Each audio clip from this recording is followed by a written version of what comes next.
Assalamualaikum warahmatullahi wabarakatuh. Selamat pagi anak-anak.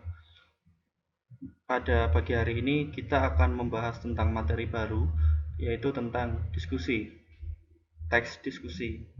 Kemarin sudah kita lewati teks pidato. Awalnya saya ingin membuat kalian itu praktek secara online dengan membuat video, tapi karena kalian tidak ada yang mengirimkan tugas itu, akhirnya saya buat ulangan.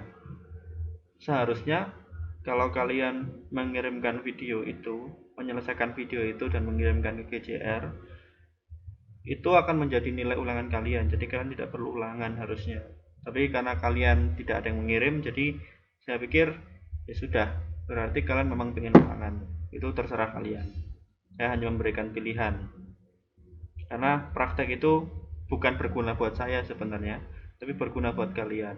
Kalau kalian nggak pernah praktek, suatu saat ketika kalian menghadapi situasi untuk praktek itu, kalian akan kesusahan sendiri. Sebenarnya lebih penting prakteknya daripada teorinya. Teori itu hanya pengantar, sedangkan praktek itu adalah implementasinya. Apa yang bisa kalian lakukan dari teori yang sudah diajarkan. Oke, tidak usah berlama-lama. Teks diskusi. Diskusi adalah sebuah proses mencari titik temu antara dua pemikiran, pandangan, atau pendapat yang berbeda. Di garis bawahi. Jadi, titik temu antara dua pemikiran, pandangan, atau pendapat yang berbeda. Ada dua pendapat yang berbeda, dan diskusi itu adalah titik temunya. Sampai di situ dulu, di garis bawahi. Teks diskusi adalah teks yang menyediakan informasi dan opini terhadap sebuah isu melalui dua kacamata yang berimbang. Ada yang pro dan ada yang kontra terhadap isunya. Pro itu mendukung, kontra itu melawan atau menentang.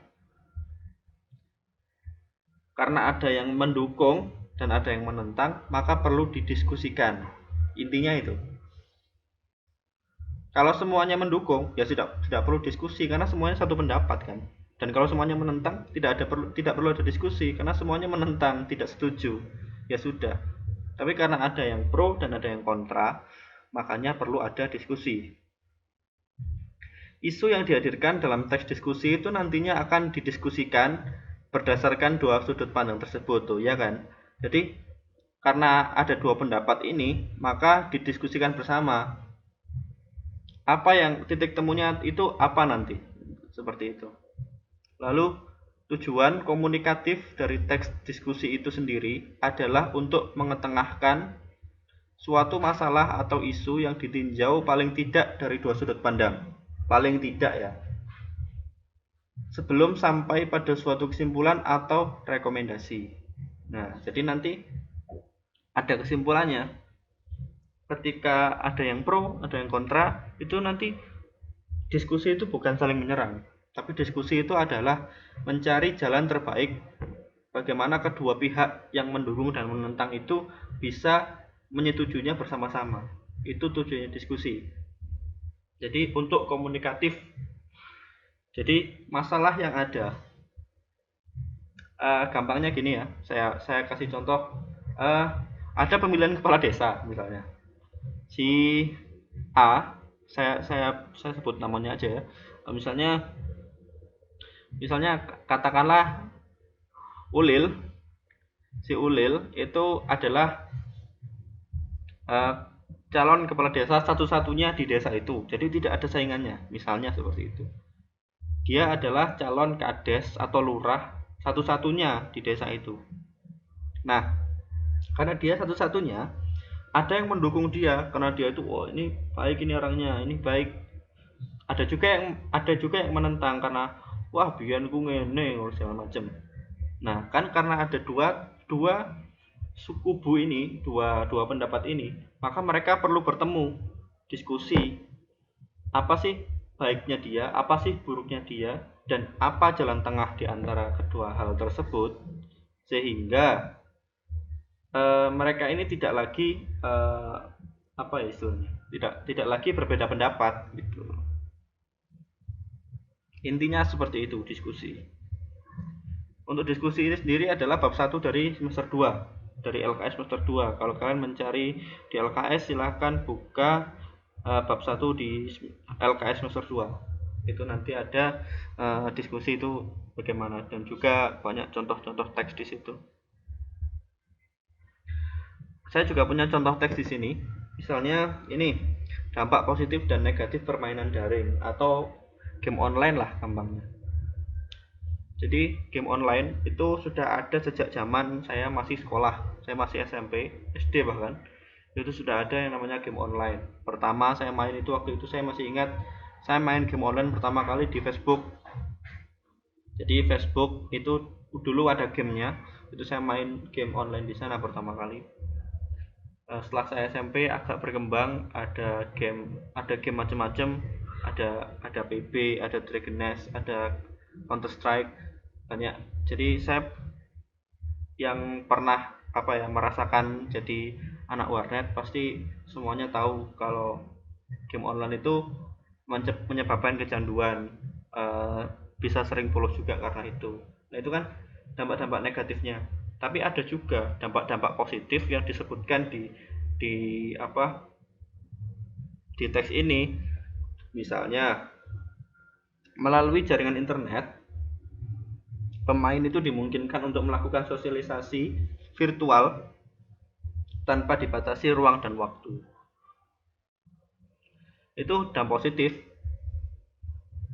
Terus bisa melatih kecepatan berpikir seseorang juga, karena ketika kita main kan kita harus mengambil keputusan dengan cepat. Nah, itu juga bisa melatih respon dan kecepatan berpikir.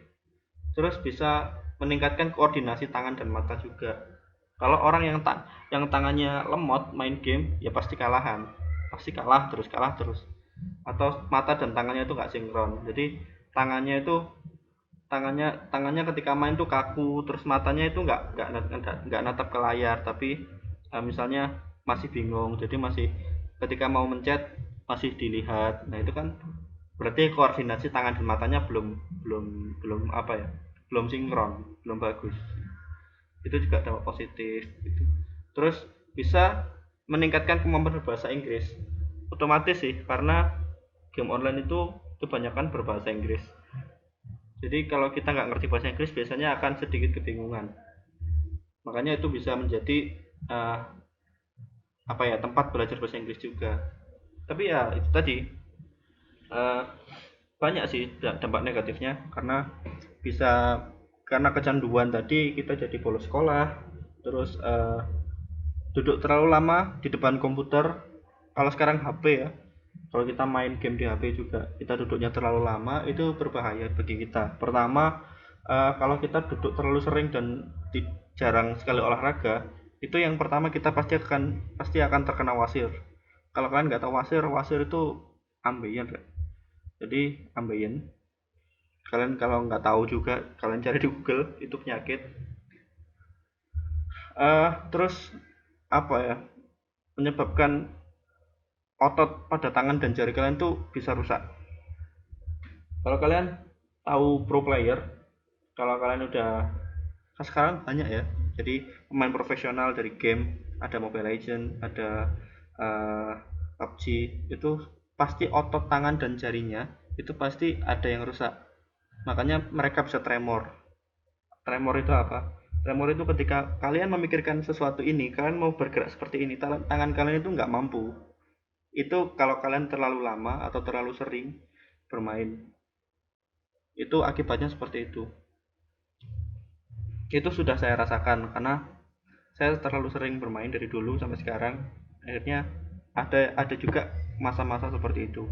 Jadi ketika saya berpikir seperti ini, saya pengen melakukan ini, tangan saya ternyata nggak sinkron sama apa yang saya pikirkan. Gitu.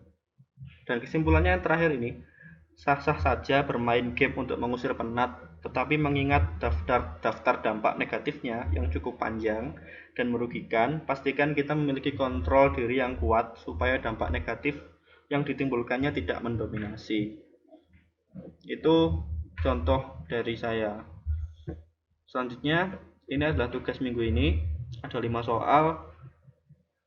Kalian jawab berdasarkan teks ini. Jadi, kalian jawab 5 soal ini berdasarkan teks ini. Lalu dikumpulkan di GCR, jangan sampai terlambat. Mengumpulkan maksimal hari Rabu jam 8. Lewat jam 8 tidak akan saya nilai, atau bisa saya katakan 0 lah. Dan yang kemarin mengumpulkan ulangan terlambat juga tidak saya nilai, 0 juga. Usahakan tepat waktu, apapun yang terjadi usahakan tepat waktu. Kalau kalian mau tidak tepat waktu, kalian boleh izin ke saya dengan alasan yang masuk akal. Saya pernah nakal, saya tahu alasan yang masuk akal seperti apa, karena saya dulu juga sering beralasan. Jadi kalau kalian beralasan dan bohong ke saya tahu. Oke, saya kira cukup untuk pembelajaran hari ini. Terima kasih. Wassalamualaikum warahmatullahi wabarakatuh.